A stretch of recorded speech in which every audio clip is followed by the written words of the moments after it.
But thank you very much for weighing in your opinion. Now, as tensions escalate along the India-Pakistan border, flight radar trackers have identified that the Pakistani Air Force is now scrambling. Flight radar trackers have identified C-130 J aircrafts traveling from Rawalpindi to a Pakistani air base near India-Pakistan border at midnight and from Lahore to Multan late at night as well. What's important to note is that the C-130J is a transport aircraft. Meanwhile, Pakistan has increased the deployment of its army on the international border and line of control. Pakistan has just increased the number of soldiers on the border adjoining Jammu and Kashmir. Major General Anuj Mathur continues to be with me live on the broadcast.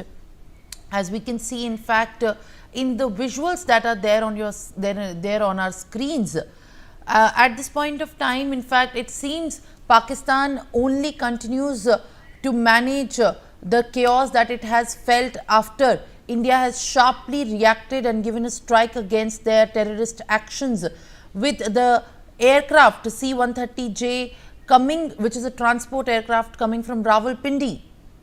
How do you look at this?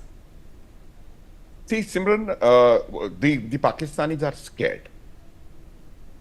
The Pakistanis are scared of one very important thing, that in the history thus far, whenever we've had a encounter with the Pakistanis, whether it is 47, 48 or 65 or 71 or 99 or any other time, the thing has been, the Pakistan has been on the offensive. And when you are on the offensive, you are very well prepared. Now Pakistan knows that there may be a situation where India may go on an offensive, so they are scared. That is why this kind of deployment which is taking place, this kind of, this is called military deployment.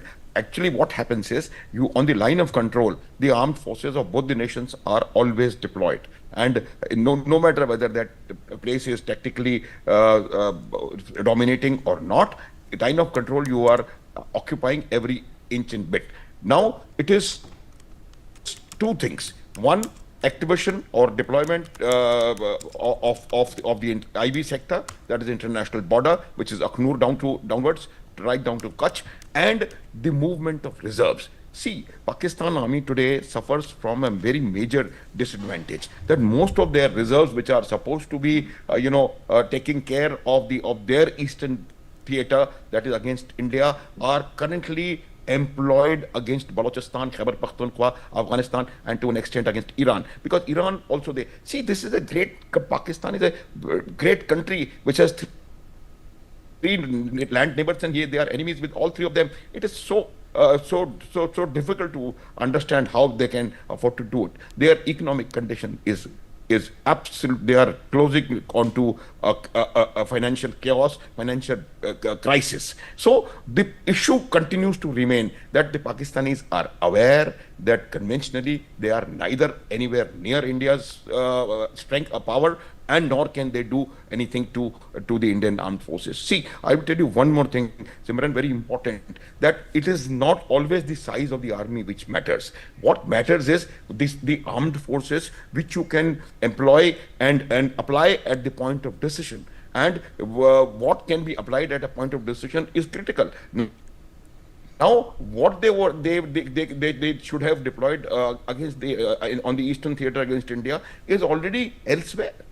It takes a lot of time to mobilize those 2, 3, 11 corps, 12 corps who are operating in KPK and Balochistan, to get them to their traditional areas and these things. So what is happening is, right now, their all reactions are very, very defensive in nature. They are just trying to save themselves. They are trying to create strengthen their lines of defenses in the forward areas, but there is no possibility of their strike, because their strike element is not available to them. Whereas India is in a position to, as I was saying, in a position to concentrate and apply a very sizable force at a point of decision.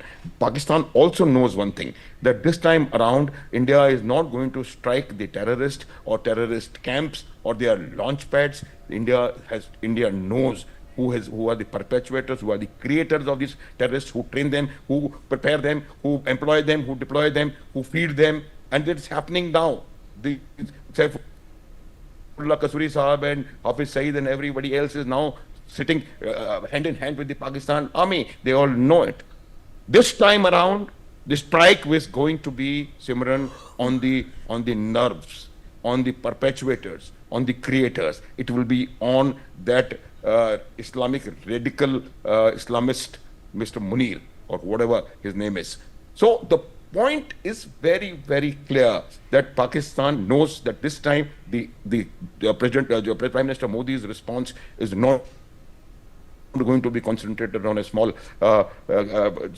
surgical strike or a air strike in Balakot on a training camp of the terrorists. This time around, their nerve centers, which are feeding, preparing, training, and deploying, employing the terrorists, is going to be there. That is what I feel. But one more thing I want to tell you, that the escalation of any issues between India and Pakistan will have far-reaching consequences. While Pakistan does not care about their people, Pakistan does not care about their own armed forces. I have seen it with my own eyes. Pakistan's own eyes. It is not Simran which I have heard or read somewhere. I have seen them leave their dead behind and not claim them.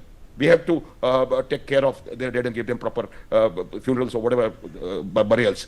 The point is, once this thing happens, there will be a lot of give and take, and there will be body bags coming back.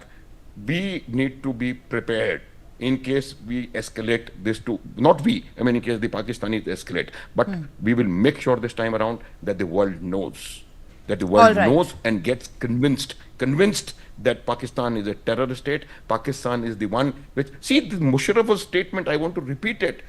Musharraf had said, Osama bin Laden is our hero. Musharraf said, Haqqani is our hero. All right, Major General Anuj Mathur, thank you very much for being with us.